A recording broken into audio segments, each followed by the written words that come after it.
Apple shows some love for the 3GS, Microsoft Office 2013, not touch ready. AT&T shows their greed yet again, another Retina Mac app, and the BookBook in black. It's Wednesday, July 18th, 2012, and Thursday, July 19th, 2012, and this is iWake. I'm Tim Chaten, and this is what's going on in the Apple world today.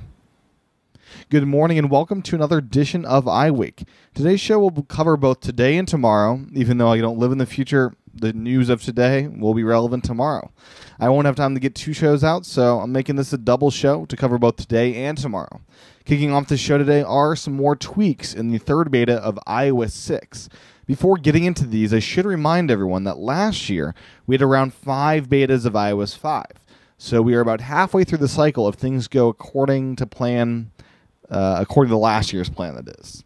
Some new things include roadwork and traffic accidents showing up in the Maps app, iMessage on iPad now accepting phone number as a valid contact info for iMessage, greater 3D flyover coverage in Map, more cities got this, and a really nifty one is auto brightness changes gradually rather than immediately like it has in the past. There's a big forum thread over at macrumors.com that points out all of these changes. It is linked to in the show notes. Speaking of iOS 6 changes is a big one, this time for the 3GS. It's being treated with a little more class by Apple. The newest beta adds significant functionality, and this is functionality Apple has verified by changing their public pages regarding iOS 6 and the feature set per older devices. The 3GS can now use the VIP mailbox in shared photo stream. This is fairly big news for 3GS owners, as these features were originally not going to be put on the device, so congrats. Now on to Microsoft Office 2013. The new version is available for Windows users as a consumer preview, and many are pretty pleased with the suite. The suite got a huge facelift, making it more Metro looking. It integrates in some cool ways with SkyDrive, and overall is a solid update, one of the biggest updates in recent memory. Windows users can download the consumer preview today, and one of the cool things with this is when this launches, you'll be able, as long as you're on Windows, to download on-the-fly copies of the apps to work on random computers. So you go to the computer lab, doesn't have Office on it. You're able to download on-the-fly copies, and it'll delete when you're done. Microsoft is issuing 2 flavors of Office 2013, and Office 365. Office 2013 is distributed and used very much like past versions of Microsoft's software suite. You pay once for a single license and install it on your Windows PC. Office 365 is a subscription version, kind of like what Adobe's doing.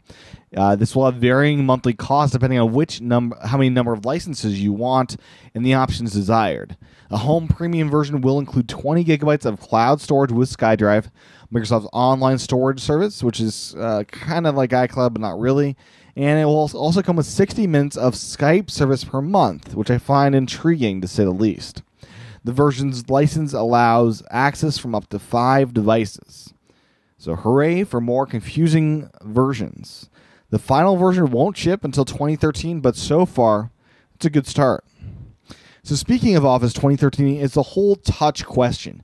Computer World seems to think that Microsoft did a good job addressing it, but I have to disagree. According to Peter Bright of Ars Technica, these are not touch apps, and you won't want to use them on touch systems. They're designed for mice, and they're designed for keyboards. And making the buttons on the ribbon larger does not change that fundamental fact. Jim Dalrymple at The Loop continues by saying, "This is exactly what I've said all along. Desktop apps do not transition to touch-enabled environments very well at all, no matter how much Microsoft wants it to work. It's not going to happen. This is why Apple developed touch-enabled versions of their iWork suite." And this is my thoughts exactly. You know, the fundamental difference between Apple and Microsoft is regarding their apps is Apple designs it for the hardware. I fully expect iWork 2012 to hit this year, and it will be a major upgrade that will be awesome for the desktops, and they'll upgrade the iOS apps to integrate seamlessly with that. And it's a much better solution, a solution that will work. And I can only hope Microsoft thinks this through before the official launch. The Verge does point out, though, that Microsoft is upgrading its Office for Windows Phone 7 pretty soon. The update will be a nice one, and I'm not sure how full-featured it'll be against Apple's iWork for iPhone. Only time will tell, I guess. You can head on over to The Verge to see the feature list announced so far. The link is in the show notes at iWakePodcast.com. So with that said, what is Microsoft planning for Apple devices with Office 2013? Well, Macworld has learned that when the new Office launches, Microsoft will deliver an update to Office for Mac 2011. Now, what will this update do? Well, this update will basically let you use your Office 365 license with this. So the big benefit here will be able to access Office documents in the cloud. Those using iOS devices will also have access to these online apps, web apps. Office Mobile will work with Windows Phone, Android phones, and iOS devices. Details weren't forthcoming, but Microsoft will likely have more to say about Office Mobile within the next year. The company had no comment on when we might expect a Mac equivalent of Office 2013, so it's all Windows for now. It should be an interesting year to see how this all shakes out. Now on to California. The state has passed a new bill dubbed the Freedom to Communicate. In this bill, it amends the original no texting while driving to support use of voice-operated and hands-free texting. So something like eyes-free Siri would be supported. The standard Siri is currently not supported, as you would physically have to touch your phone for it to work. Even if you don't have to look at the screen, you still have to touch it. I'd imagine a Bluetooth headset would take care of that. Maybe. Either way, it's exciting news for those that live in that state. The law is set to go into effect January 1st of 2013. In other news is AT&T being greedy yet again. It seems that hope is lost for customers wanting to FaceTime over 3G on AT&T's network. Users of the beta are being greeted with the pleasant pop-up message of please contact AT&T to enable FaceTime over cellular on this account. This error does not happen on Verizon devices, just AT&T one. So, yeah, it's kind of a big thing. It's a crime if I ever saw one. FaceTime uses your data connection. What do we pay for? I don't know. Data. So we are already paying for data. The more we FaceTime, the more data we will use, and the higher our bills will be, and the more money AT&T will make. So if my logic stands correct, we already pay for FaceTime over 3G by paying for our data bills. AT&T, data is data. Stop your evil ways and just stop it. While you're at it, tethering is not a magical thing. It uses our data and should be allowed on any data plan, including the 2 or 3 gigabyte one. Do it the way Verizon does it on their iPads. As much as I hate Verizon, they are showing you how it's done. Enough is enough. Data is data. That is all. So with that said, this is a beta, so things can change. Hopefully they will, as they get feedback from its users, as they probably are right now. This may also be linked to the unlimited data accounts. Perhaps if you don't have an unlimited account, you won't get that blocker. Who knows? More details are to come in the next few months. In other news in the iOS world is Chrome for iOS. It's doing pretty well. According to the latest data from online advertising network Chitika, Chrome for iOS currently has a market share of about 1.5% on its ad network. Safari, of course, continues to have a virtual monopoly on iOS browsing. Chrome continues to see moderate growth on Apple's mobile platform. This is pretty remarkable, as the browser has been out just a month.